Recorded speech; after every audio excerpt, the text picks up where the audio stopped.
cámara supuestamente. Decime si me veo o si me estoy chupando.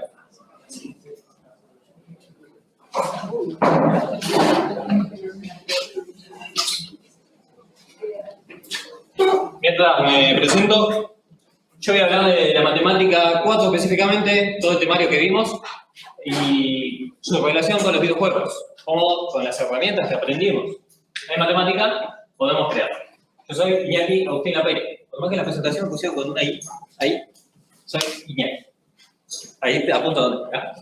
Allá. Los principales temas que englobé son teoría de números, morfismo de grupos y espacios vectoriales. Después hago una breve conclusión de todo lo que dije. Estos temas tienen parcial ahora del viernes, así que ahí les digo que presten atención. Teoría de números. La principal función de teoría de números en los dos que pensé, apenas vi el tema, fue generación procedural. Que es, la generación procedural es una técnica que nos permite hacer contenido automáticamente. Cuando nosotros estamos limitados en tiempo o capacidad, usar matemáticas es lo que mejor nos conviene. Por eso nos permite una variabilidad infinita solo con una única fórmula. O dependiendo de la complejidad que tenga, varias. Pero hoy vamos a ver lo que nos sirve de teoría de números para pensar en la generación procedural. El módulo, como bien saben, nos permite acortar el resultado de una cosa. Si nosotros ponemos módulo 7, sabemos 7 posibles resultados, por ejemplo. Eso nos puede permitir armar repeticiones o ciclos. Los números primos son mágicos, como se lo venían diciendo toda la materia.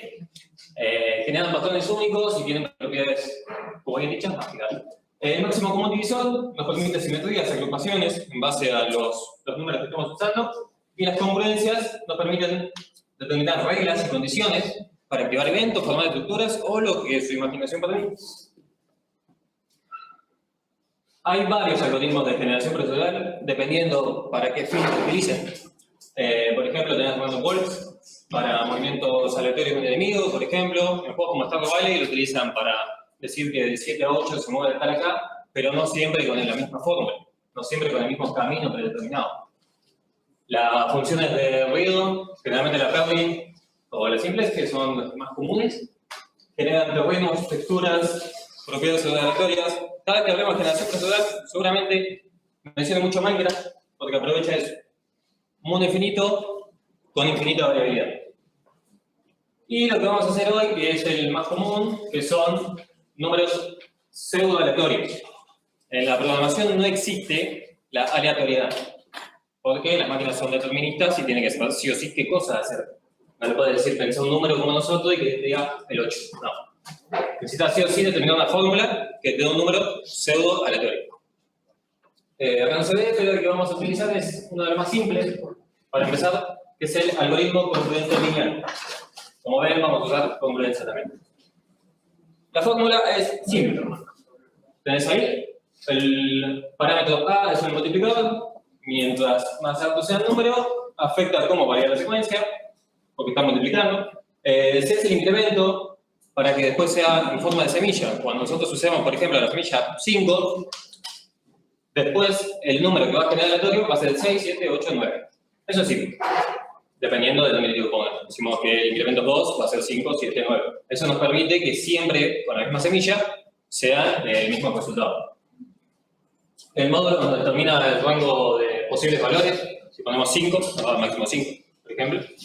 Y la semilla sería, es decir, con tal semilla, si lo habrán pensado en algunos juegos, han usado mucho la semilla de decir, quiero que se replique el mundo infinitamente, es porque están usando un generador aleatorio con esa semilla, que siempre da el mismo resultado si usas la misma semilla. Para una buena aleatoriedad, no pongo lo que se me cante, pongo generalmente cosas que están solidificadas por la matemática, consolidadas por la matemática. ¿Cómo qué cosas mágicas que vimos? Números primos. También tenemos, gracias al teorema de punto doble, bueno, me puse a explicar mucho porque si está explicado por alguien, yo no lo voy a hacer. ¿Qué sería? Que C y M deben ser coprimos, es decir, como vieron, el mínimo común divisor debe ser 1, y algunas condiciones más como A menos 1 divisible por todos los factores primos de M, si M es divisible por 4, entonces A menos 1 también debe serlo. Eso te da una aleatoriedad de que no se vea, por ejemplo, en un mapa de algún juego, una montaña y arriba otra montaña y así infinitamente. que tenga un poquito de sentido la aleatoriedad que se está dando. También son valores que podemos determinar dependiendo de la estructura que estemos generando. ¿Cómo lo uso en mi juego? Vamos a hacer algo muy simple. Si jugaran juegos tipo Dungeon, como Binding of Isaac o esos, te generan mapas de este estilo. Esto es relativamente simple. Hacemos un mapa aleatorio, utilizamos el algoritmo que vimos previamente, la fórmula, y determinamos posiciones de las salas. Podemos utilizarla así en caso de que nos haya gustado y, por ejemplo, queremos usarla para un mapa específico. También vamos a determinar eventos aleatorios en cada sala. Ya que tenemos un generador de números aleatorios, nos viene joya. Primero vamos a centrarnos en la estructura, que sería dónde va cada bloquecito, que detecte los vecinos, y añadimos los eventos. Para la estructura es fácil. Primero elegimos un punto base. Yo elegí en medio. Me da un número aleatorio de 1 al 4, que determina si es sube, baja, izquierda o derecha. Si el espacio está vacío, se crea una nueva sala. Si no, se elimina como punto de expansión y me fijo los demás de los costados. Así se va propagando con una recursividad. Para detectar vecinos, aprovechamos otra cosa de la teoría de números. Los números con quinta base. El binario es el mejor amigo de los programadores generalmente, o de bolivianos. En este caso dije, bueno, saben que el binario tiene solo 0 y 1. Bueno, voy a decir, para esta posición, acá al lado tengo un vecino, listo, pongo el 1. Si no tengo un vecino, como en este caso, pongo el 0. 1 y 1. Y ahí me va a quedar formado un número de 4 valores binarios, dependiendo si es izquierda, derecha, arriba, abajo, si tiene vecinos o no. Una vez hecho eso, simplemente le cambio el sprite, que sería la visualización, para que quede como que tiene un vecino.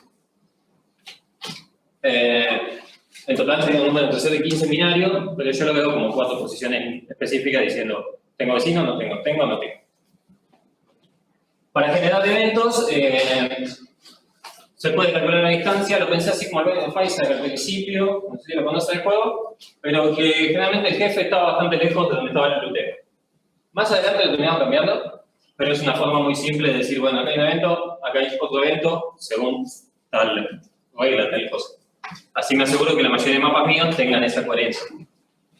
Por eso, se calcula la distancia del centro del mapa y las dos más lejanas van a ser una del checkpoint, el loot, el cofre, lo que sea, y del otro jefe. También cada sala puede tener un evento aleatorio basado en sus posiciones, utilizando la fórmula de congruencia. X más Y, módulo 5, y decir 0, perfecto. Si esta salita, por ejemplo, cumple esta fórmula, le pongo un cofre, o le pongo un enemigo, o le pongo un costo. En base a eso, podés determinar varias distintas de eventos o sucesos que quieres que pase en tal sala. Ventajas de usar congruencia. Todo lo que tenga una base matemática a la hora de hacer videojuegos nos permite determinar reglas, que es lo que vamos a ver más adelante con morfismo, con transformaciones lineales, etc. No tiene estados extra y vos tenés una base en la que decís, bueno, por lo menos tengo confianza porque esto tiene validez matemática. Cluster aleatorio es una acumulación de eventos múltiples en un mismo lugar. Eso sirve a la congruencia. La congruencia, si uno sabe qué módulos no pueden caer nunca juntos, los utilizás. La simplicidad matemática. Usar una condición modular es muchísimo más barato que utilizar otros algoritmos de generación. En este caso son una de las operaciones más simples que puede hacer un procesador, que son matemáticos. Solo requiere sumar y hacer un módulo. Esto nos permite una reproducibilidad, o sea, se puede hacer múltiples veces variabilidad con diferentes seeds y sabés que siempre la misma seed te va a dar el mismo patrón de estructura. Y después es fácil de parametrizar. Por lo menos en este caso, son 4 o 5 parámetros que, si seguís las reglas del teorema de Hundorff, te van a salir mucho más fáciles o que vos mismo podés meter mano dependiendo del contexto. Por eso la diferencia de si alguno programador sabe que el random range hace exactamente esto, vos le podés poner una seed y que te dé un valor determinado, o sea, que te dé una aleatoriedad determinada. Podés correr 1000 veces el programa, pero siempre te va a dar el mismo resultado. Si pusiste, qué sé yo, dame 100 números aleatorios. Si vos no cambiaste las semillas, te da 100 números aleatorios. ¿Qué ventaja tiene hacer uno propio y no usar el que tienen todos los lenguajes de programación? Que lo hice yo. Que si lo haces vos, podés cambiar todos los parámetros que quieras, dependiendo del contexto. Hay ciertas cosas que te conviene que la aleatoriedad no sea tan aleatoria, que sea más o menos. En cuanto a la velocidad, ambos son rápidos, son simples, bueno, definen la ecuación, el SG tampoco es tan difícil, estás en Google, ecuación del SG. Y el control matemático, que decía que es muy importante, lo tenemos porque sabemos cómo está implementado. En algunos lenguajes también sabes, pero no lo podemos modificar. Teoría de números se utiliza prácticamente para casi todos los juegos que tengan generación procedural, para decir todo prácticamente, porque son las bases de esos mundos infinitos y generalmente se fijan, son todos juegos independientes, son juegos que lo hizo un grupo reducido de personas. Eso quiere decir que si sabes matemáticas, es mucho menos costoso el juego. Lo puede hacer un cualquiera y hacer mundos infinitos, como en el caso de Minecraft, Final Fantasy, como te va a $10. Ahí está el código de generador, no sé si alguno lo quiere, si le sirve más o menos, pero es un algoritmo muy sencillo. Está en Unity, de hecho, pero es simplemente un solo conjunto. No me llené.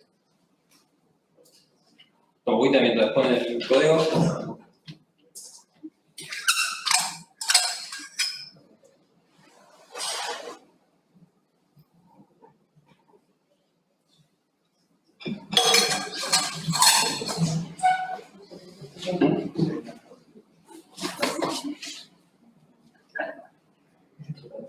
Segundo tema, morfismo de grupos. ¿Dónde usamos el morfismo de grupos en un juego? No, yo me pongo a pensar eso porque digo, cada vez que pienso en tema matemática, me cuesta muchísimo decir dónde se aplica. Dándole vueltas, dije reglas para los videojuegos. Ya están hechas la mayoría de estas reglas, ya están como inconscientes que las sabemos. Por ejemplo, los puzzles. Vamos a ver. Primero, hay dos definiciones. ¿Qué es un grupo?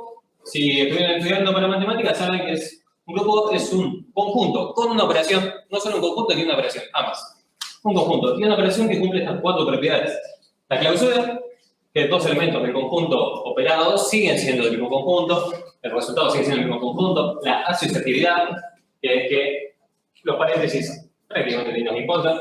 El elemento neutro, que es un elemento que a cualquier elemento del conjunto, si le hacemos el operando con ese elemento neutro, nos sigue dando el mismo. Por ejemplo, A por E es igual a A. Y el elemento inverso, que es para cada elemento, existe uno, y este devuelve el elemento neutro al operarlo con él. Creo que lo digo bien. Por ejemplo, A con su inverso nos devuelve el elemento neutro. Perfecto, ¿qué es un morfismo de grupo?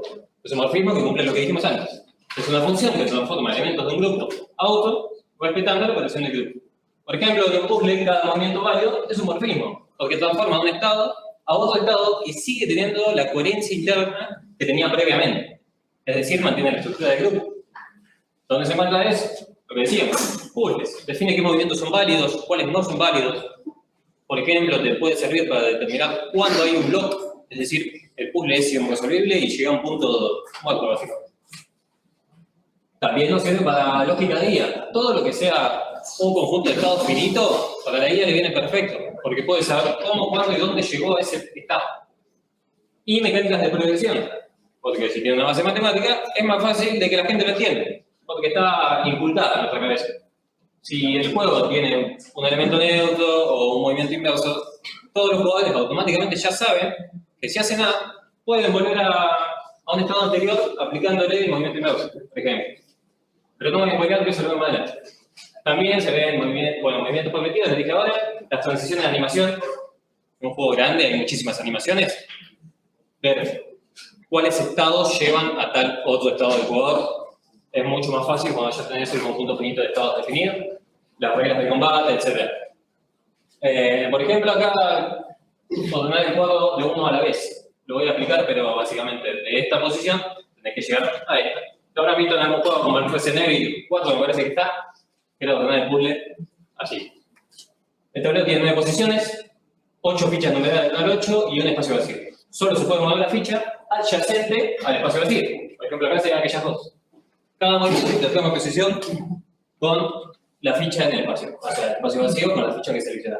No se puede mover dos fichas a la vez y el juego termina cuando todas las fichas forman el dibujo.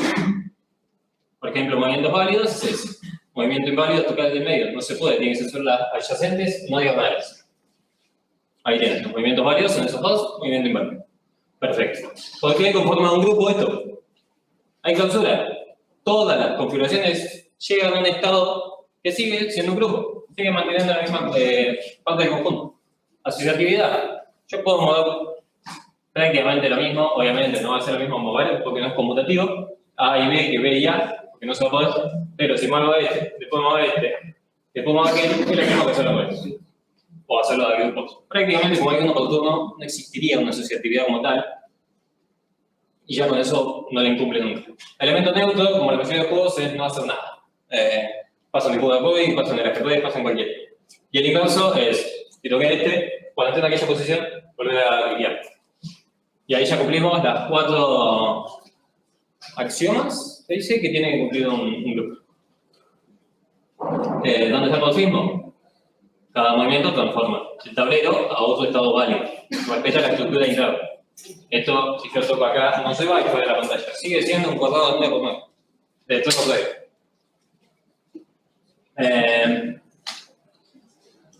Acá es el mismo, lo que ya venía diciendo. El morfismo está en casi todos los juegos, porque el tener el elemento inverso es lo que lo hace muchísimo más potente. En el Tetris, dependiendo del juego, había forma de cortarlo solo para la derecha y vuelva. Hay distintos juegos que izquierda-derecha. El elemento inverso es, si lo corté para tal lado, hacerlo 2 veces de nuevo y estar en la misma posición. En el cubo de Rubik es prácticamente todo. Cada vez que tiro para este lado, si lo vuelvo a girar así, tiene el mismo lado.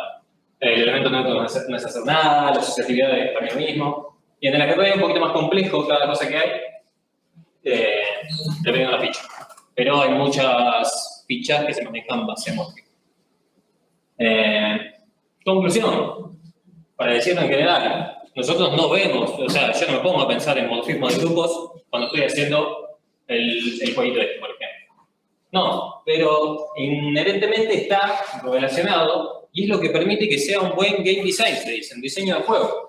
¿Por qué? Porque nos permite, principalmente, volver a un estado en el que estábamos seguros de lo que estábamos haciendo. Por ejemplo, o que te dice, bueno, si no hago nada, no pasa nada. Determinando las reglas concisas de lo que estamos y lo que no estamos haciendo. También esto de los estados bien definidos, como dijimos, ayuda a la CIA. La CIA que resuelven automáticamente, saben que en base a un estado están haciendo las cosas bien o están haciendo las cosas mal. El estado sería el conjunto de la información que le llega del tablero, por ejemplo. Que eso es lo que dice acá, que garantiza que cada acción transforme el juego de forma ordenada y predecible. Predecible es la palabra que más le gusta a la CIA. Estas cualidades permiten generar patrones de resolución más simples, tanto para el humano como representables mediante grafos de estado, que sería el origen.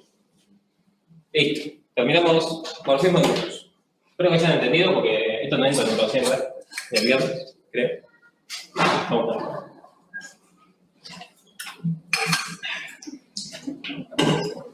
El último tema es prácticamente que está en todos los juegos. Espacios vectoriales y transformaciones lineales. Todo en un juego, todo objeto representa en un espacio vectorial de dimensión 2 o 3, dependiendo si es un juego 2D o 3D. En nuestro caso, nosotros somos personas 3D, básicamente. Así que tenemos una posición X, Y, Z, o los números, las letras que quieran poner. Básicamente, eso es la posición, la suma de vectores es lo que nos permite combinar movimientos. Ahora mismo, si yo me estoy moviendo y estaría en un juego, están sumándome en mi posición X, si me muevo para este lado, en posición Y si estoy por acá. Así dependiendo cada cosa.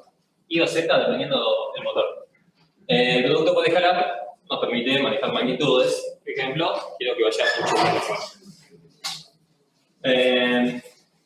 Las más comunes de transformaciones lineales. Si tenemos un vectorcito, ¿cómo lo transformamos? Perfecto, la rotación, el escalado, la proyección, por ejemplo, te permite pasar de algo 3D a 2D, que es lo que hacemos en transformaciones lineales en la materia, que es pasar de algo de dimensión 3 a 2. Bueno, es una proyección. Muy usadas en cambiar coordenadas locales a globales, cambiar el modo de cámara, animaciones, en todo prácticamente las transformaciones lineales, porque todo objeto es un vector en cuanto a posición, rotación. Como ejemplo práctico, tenemos a Claudio. No hay ninguna referencia a Mario y no nos va a anunciar Nintendo para hacer esto, pero es un personaje 2D. Vamos a hacer que se mueva, que salte, que empuje objetos y que haga un dash.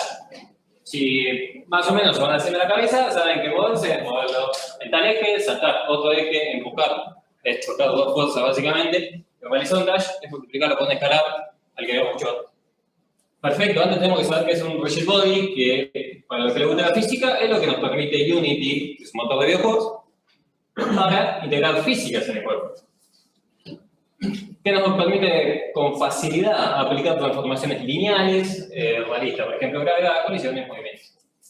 Los conceptos matemáticos es que utiliza vectores de posición, velocidad, fuerza y aceleración. Cada frame es cuando cada marco del juego, cada vez que se está renderizando en pantalla, acá estamos en un frame estático, por ejemplo, pero los juegos suelen ir a 30 o 60 frames por segundo, o incluso más. En cada frame se van aplicando transformaciones lineales en el juego constantemente. El hacerlas bien es lo que hace que un juego ande mal o bien. Perfecto. ¿Qué es mover un personaje? Si tenemos un personaje 2D, solo tenemos un eje X y un eje Y, ¿no? Moverlo horizontalmente sería sobre el eje X. Es decir, le pego un empujoncito a su física, la velocidad de X, el vector de R1, porque solo tengo que mover en X. ¿Y cuánto le sumo a la posición de cada fotograma? Si yo le pongo ahí 1, estoy diciendo que se va a mover a una velocidad de, por ejemplo, 60 frames por segundo, que es lo normal, una unidad de distancia cada frame. Eso tienen que tener cuidado porque si depende del juego, hay que cambiar cómo se calcula eso. Porque si me anda mal la compu, claro que se va a mover mucho más lento para adelante que en una compu mucho mejor. Esto se encarga igual automáticamente de lo que dijimos antes, que es el humildad magic body. Solo tengo que utilizar la velocity y añadir fuerza, que fuerza en este X porque lo estoy moviendo horizontalmente. Perfecto. Otra cosa de transformación lineal que vimos es la rotación del personaje. Si el personaje se mueve para la derecha, bien, el spray se va a ver para allá. Pero si se mueve para la izquierda, la idea es que el spray esté tirado para acá. ¿Y qué hacemos? Una transformación lineal respecto al vector de rotación del personaje. Simplemente lo fijamos. Esa es la única cosita que se hace para que con una sola sprite, es decir, una sola imagen de nuestro personaje, tengamos movimiento izquierdo-derecho. Perfecto, vamos con el siguiente. Saltar. Saltar es lo mismo, exactamente lo mismo que antes, pero en vez de modificar el vector en eje X, lo modificamos en eje Y.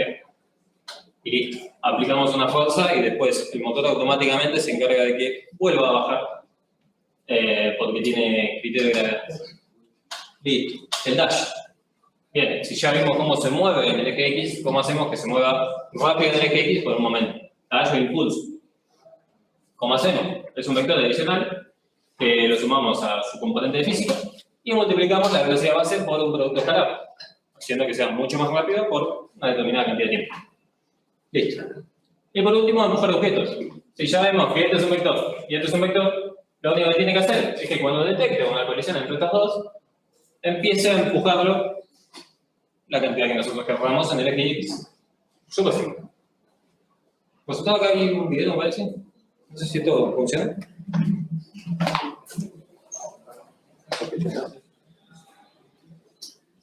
Pero bueno, sería básicamente como... Vamos con esto.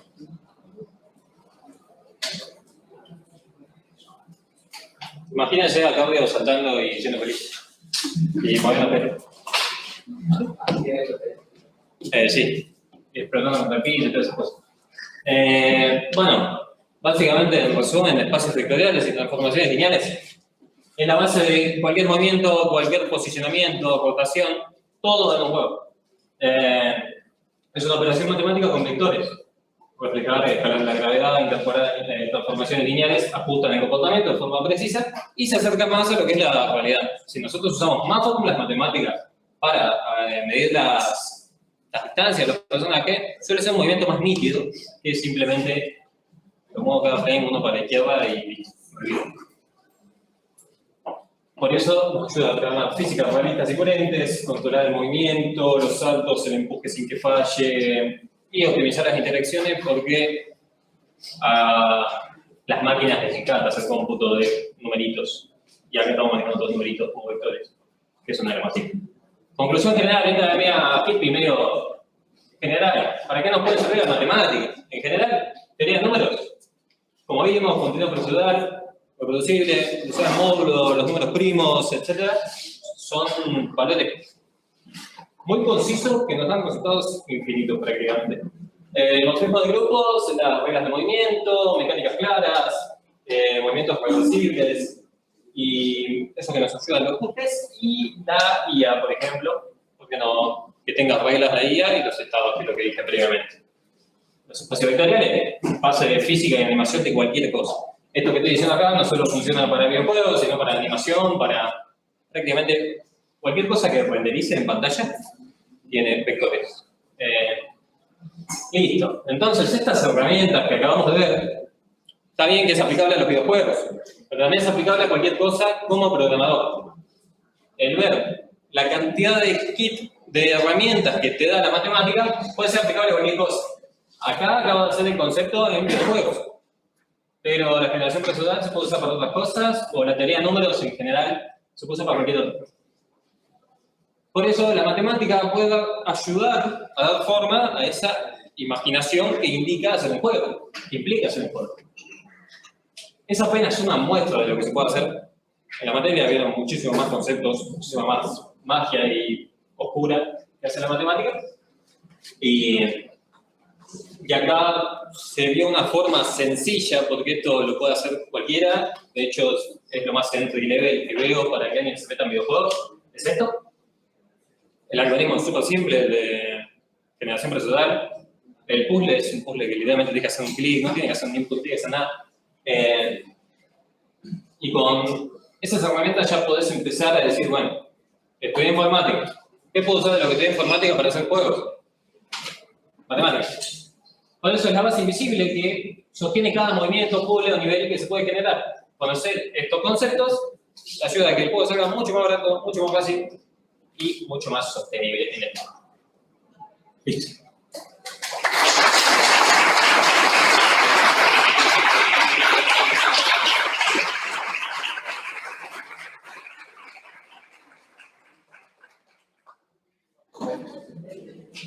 Sí. ¿Alguna preguntita de esto?